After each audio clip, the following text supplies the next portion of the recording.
Tristram was a love child. Oh, I mean, the night he was conceived, Terry and I just had magic sex, and, Terry insisted on natural childbirth and I wanted that too, because I think it's amazing.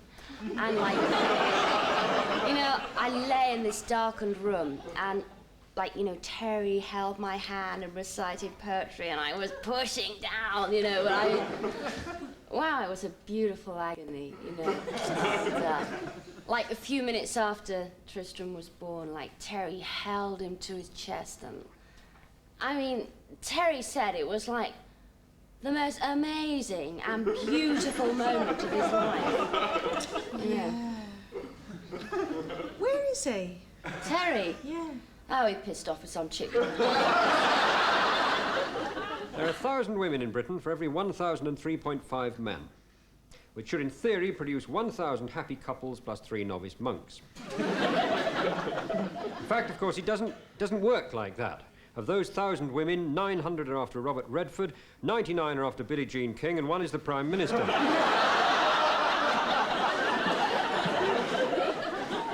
That leaves 1,003 men with nothing to do but jeer at the .5.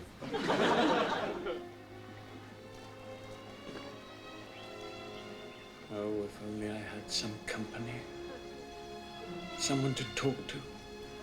Someone with whom I could share my life.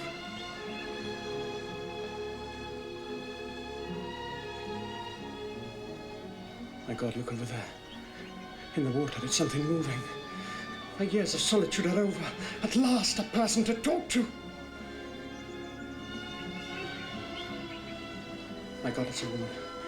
After 15 years, a woman. She's alive. Now what do I do? If only I could remember. Yes, that's it. Of course. Fetch! Relationships are about needing someone to love and someone to hate. This is why families are such a success, because they combine the two in one convenient unit. Or if you're an Arab, they combine the two in 43 convenient units. Only in families can you play the exciting annual game in which you all get together on Christmas Eve and try and stay on speaking terms until Boxing Day. Families come in all shapes and sizes in the 1980s. First of all, you have the nuclear family. Mother, father, 2.7 children. Then there is the non-nuclear family, which is lots of people in sandals trying to like each other's children. And finally, you have the post-nuclear family, which fits conveniently into the average ashtray.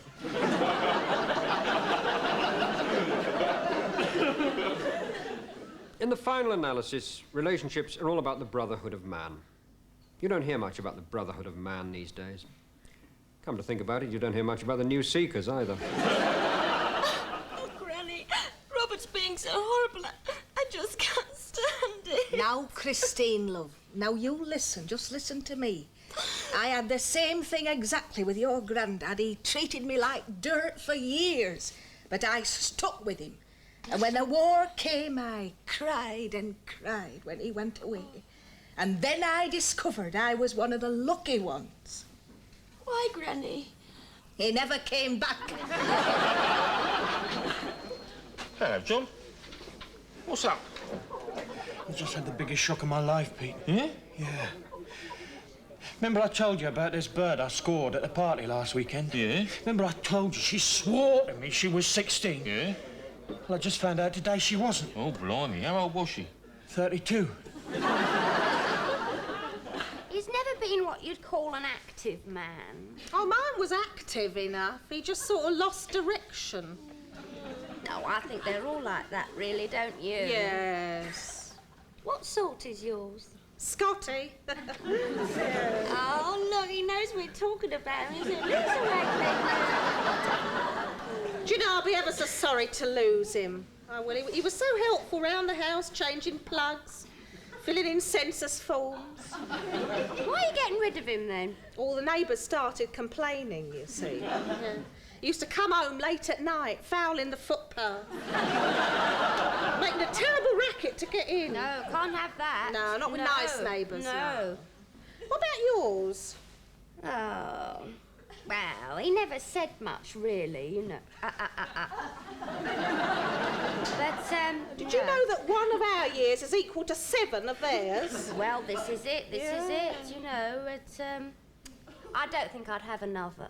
No. They're binding, aren't Yes, they? I mean, you have to be back at certain times. I mean, it's, feeding them, cleaning up, you know. Make a terrible mess, don't they? Yeah, there's that smell. Shocking it is. Yes, I think next time I'd probably have a cat. Cat? Yeah. Well, they say they're more independent, don't they? Please. Oh, here we go. Do you know, I feel ever so guilty. Don't you worry. Don't feel a thing. It's amazing, isn't it? Almost as if they know. 2,000 million women in the world. And yet most men, after getting to know, say, about 50 of them, pick one and say to her, "You are the only girl in the world for me." How do we know? Well, we don't. But when the previous 49 have turned you down, it's a relief to find anyone who'll put up with you. Some people don't give up trying, of course, like Warren Beatty, who seems determined to field test the whole of the opposite sex before making a decision.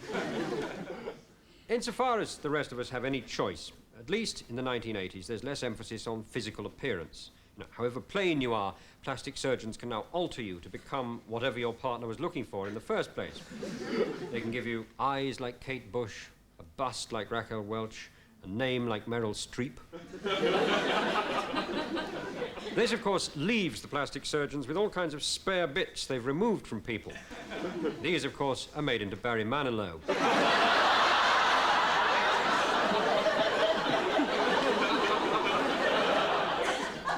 Looking right for each other may matter less, but compatibility is still important. And to help with this, there is now computer dating, in which computers match you up with other people like yourself. In other words, other people who lie about themselves on computer dating forums. Are you lonely? Here at the Agatha Peem Introduction Bureau, we have hundreds of sincere people, just like you, looking for friendship and marriage. And thousands more who just want a bit of the other.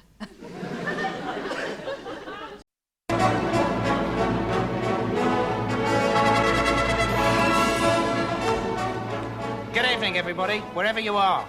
My name's Kevin Turvey, but you can call me Kevin Turvey. All right, settle down, settle down. I thought we'd start off with a little joke, right? Because this week I've been investigating death. Death. The grim rapist.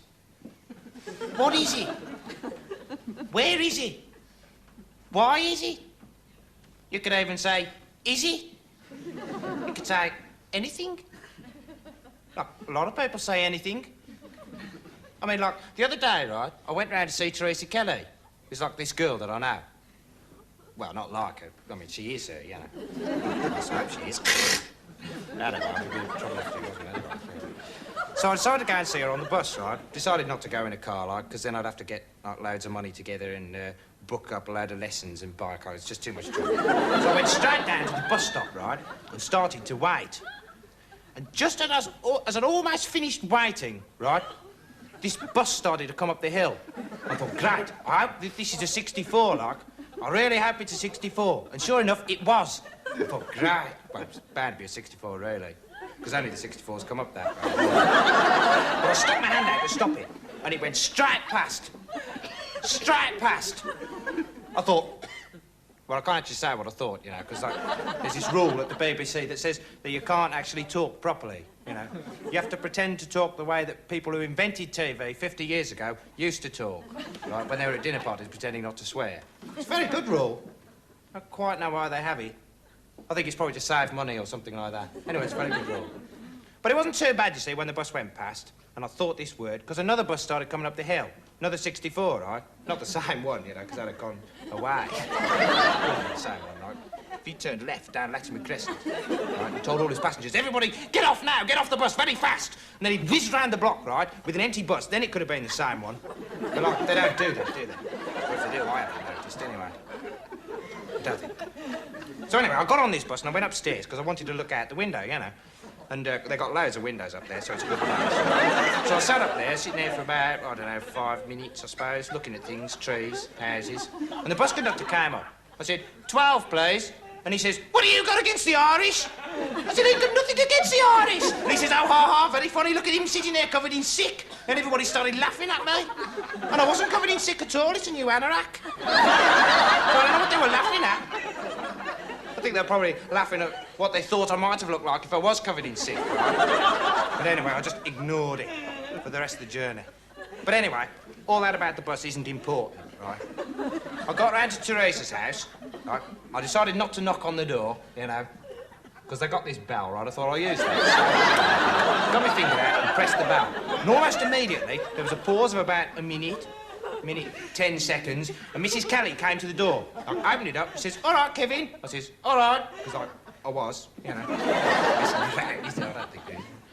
She says, all right. I says, is Teresa in? And she says, aha, well, that's where you're in for a bit of trouble, isn't it, Kevin? Because she's out walking the dog. And I know that their dog died in 1977. I know that, because he's buried under my onions.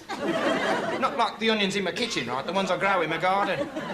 Well, I don't grow them, you know. They grow themselves. God grows them. Anyway, that's a different question, isn't it? So how could she possibly have been walking the dog? Unless it's had puppies. And how could it? I would have noticed that the onions had been disturbed. So basically, what I'm trying to say is that if you go around to a girl's house, right, and she's not in, then don't count on her being in love with you. All right? Till next week, Armchair Britain, don't forget, if there's anything you want investigating, Kevin's here.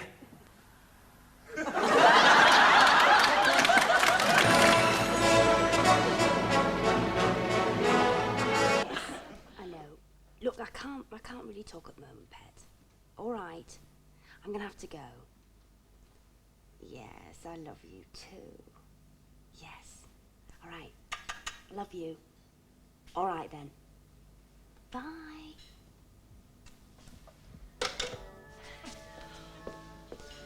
Sorry. Sorry. Where were we? Super! Lovely! Now, there's just one thing, and the bride's in the wrong position, and we don't want that on her wedding day, do we? Now, you just turn round, because it's white on the right. And the parents change as well. Now, wait a minute, it's reverse image, isn't it? Yes, sorry, I've got it wrong. Other way. There we are. I'll just check the light. Along the line, because light is the basis of good photography, isn't it? Right. Yes, that's not bad. Now, I'll just see if I can get me so-called length, if you'll excuse the expression. Now, that looks a bit awkward if you don't mind me saying so. That's it. Hold it there as though you've got something to hide, right? Hey, happy day. The sun's gone in.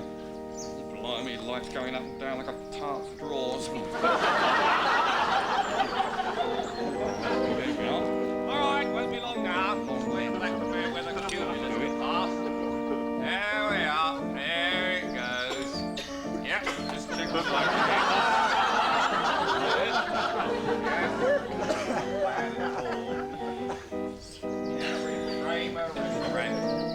Okay, everybody. I'll just adjust this. There we are. Smile! Oh, bless him. He's definitely got his father's nose. And definitely his mother's chin. Yeah. Aren't transplants wonderful? All of us start life as children, although it's hard to believe that some people did. I mean, can you imagine Sir Keith Joseph in a baby grow with the veins throbbing away on his little forehead? When I was a child, we learned about relationships in games like Mothers and Fathers. Nowadays, it's all changed. Children play Mothers and Fathers and Lawyers, in which you fight for custody of the teddy and the action man. Childhood relationships are much more direct. At the age of 5, you can go up to a little girl and say, "Will you be my friend if I give you one of my sweeties?" It's very simple. You try the same thing when you're 68, and life can get very complicated indeed. Just after the age of 5 comes puberty, which now occurs earlier due to the rise in the radiation level, the Mount St. Helens eruption, and the invention of open-crotch nappies. Puberty is really unkind because it makes you randy and unattractive at the same time. Because while we're on the subject of the Mount St. Helens eruption, with puberty comes acne. Acne is probably the most effective contraceptive ever invented.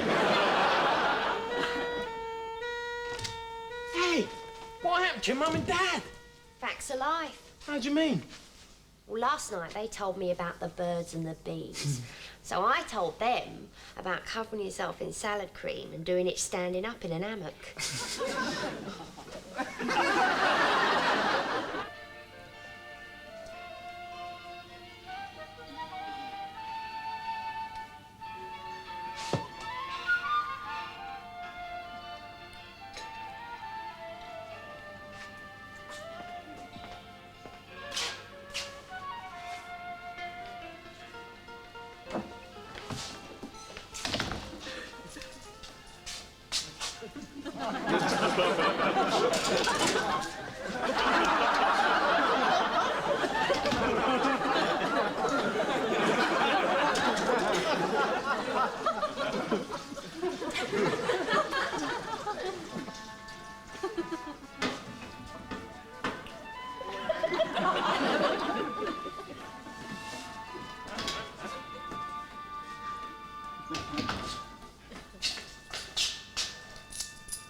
Trevor. What? I can't help wondering. I mean, here we are in this bed together, having sex, and, I mean, maybe I'm just old-fashioned, but maybe we should have waited. Well, if we were going to get married, the success of it could depend on us having a good relationship in bed. We had to try it. I suppose you're right. We have to be sure we're making the right decision. Of course we do. Well, how was it for you? Fantastic. And you? Sensational. Right, we'll buy it. Most secret affairs start at work. You can always tell. People who for weeks have treated each other perfectly normally suddenly never speak to each other in corridors and sit at opposite ends of the canteen. One of them leaves work at 5:30 through the main door and the other at 5:32 through the office window. So that when they both meet up 100 yards up the pavement, it's all supposed to be a great coincidence.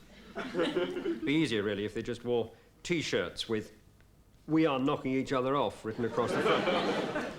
If you can't get an illicit relationship free, you can always pay for it. In the old days, it was just a matter of going down to the red light district and reading the cards in the newsagent's window. After a couple of phone calls, you'd either got some French lessons, or a large Swedish chest, or a very irate 24-hour plumber. Nowadays, it's all much more sophisticated. Massage parlours, escort agencies, and if you're into unconventional sex, the Young Conservatives. Well, here we are then. We were never properly introduced. I'm Susan. Roger. Nervous? Bit. I've never done anything like this before. Well, neither have I. But, it was exciting, though, wasn't it? When, all the car keys were on the table. I hoped I'd pick yours. Yes, I hope you pick them too. Shall we get started, then? Well, in a minute. Just let me get the old engine going. Say something romantic for starters. Something romantic for starters. No! No. Woman, lovely woman, nature made thee to temper man. We had been brutes without you. Angels are painted fair to look like you. Thomas Otway, Venice Preserved, Act 1, Scene 1. How did you know that? Do you act or something? No, I quoted it in my thesis. Thesis? PhD, London, 1976. PhD? Bloody hell. Roger, what's the matter? Typical, bloody typical. The first wife I ever swapped, and she had to turn out to be a PhD. Well, what's wrong? I mean, don't you approve of intellectual women or something? No, it's not that. It's just... I can't make it with women PhDs, that's all. Why ever not? Because I'm only an M.Lit. Edinburgh, 1976. But that's ridiculous. Of course it's ridiculous. I know it's ridiculous. Even if I didn't, I soon would. My wife tells me every bloody night. Has she... PhD, Nottingham, last year. That's why we came tonight. She's desperate. Doesn't your husband have any problems like this? Not really. He's D-Phil D-Lit. Oh, yes, he bloody well would be. Have you tried analysis? Oh, it never works. I just go on feeling inferior. Christ, I mean, as a sociologist, I really should be able to help you. I mean, it's... Did you say sociologist? Yes. Well, I thought you're Otway and your degree was in English like mine. No, sociology. It was called Validity Problems in Planned Communities. Well, that changes everything. You're only a sociologist. Your inferiority makes you the most desirable person I've ever met. Oh, Susan. Oh, Roger. Massage parlours are a rip-off. I mean, why spend £20 on a thorough overall body massage when there are masses of skinheads who do it for nothing? The big danger of this form of professional relationship is, of course, sexually transmitted diseases. Or, as they're now called, STD. And no, you can't catch them from a telephone. But you can get them from a telephonist.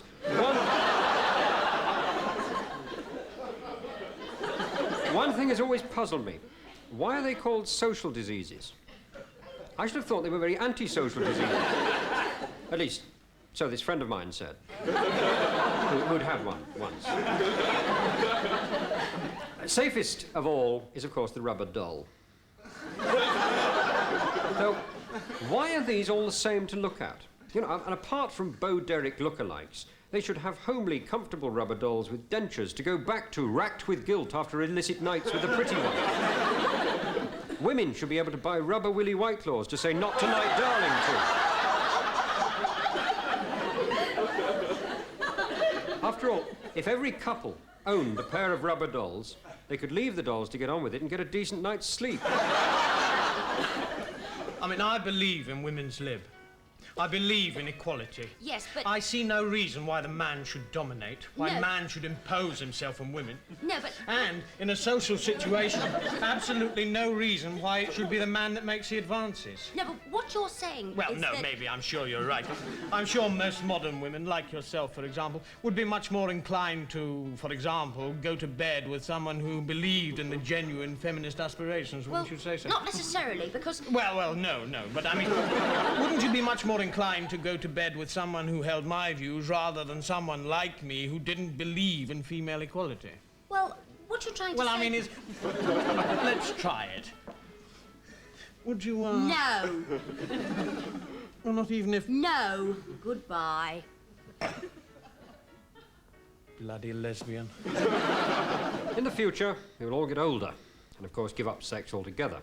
That's the assumption advertisers make, isn't it? The moment you reach 30, you buy a cardigan, open an account at the Woolwich and wait until you qualify as a dirty old man. And, of course, as you get older and older, you get better and better. This experience should be passed on to the young. BBC Two should have master classes in which old roués teach youths the finer points of lovemaking. No, get off. Let me show you.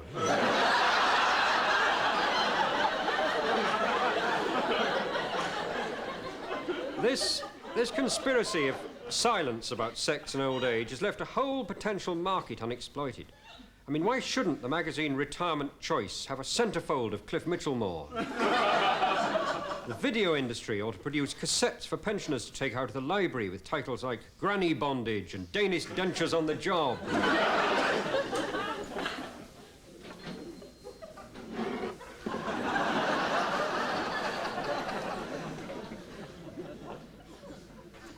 Sharon, Yeah?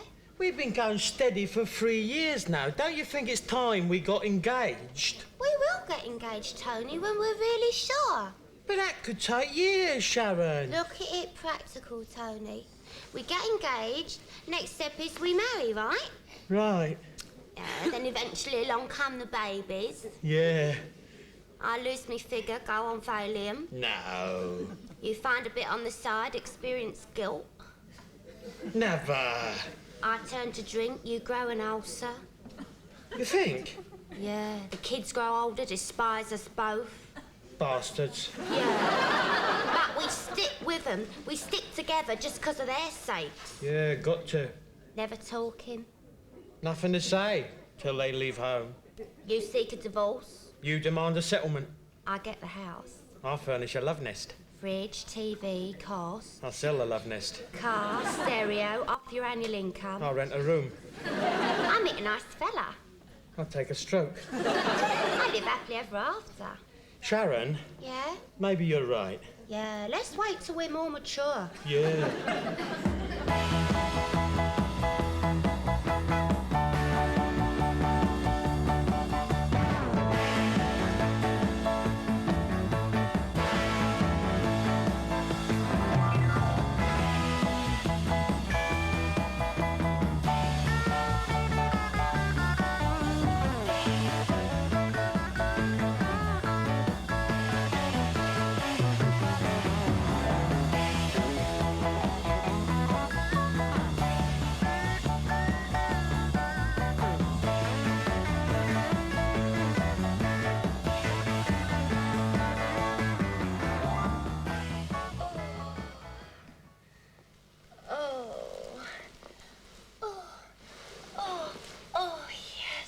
Darling?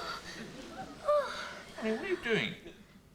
Oh, I'm sorry. I didn't realise you hadn't started.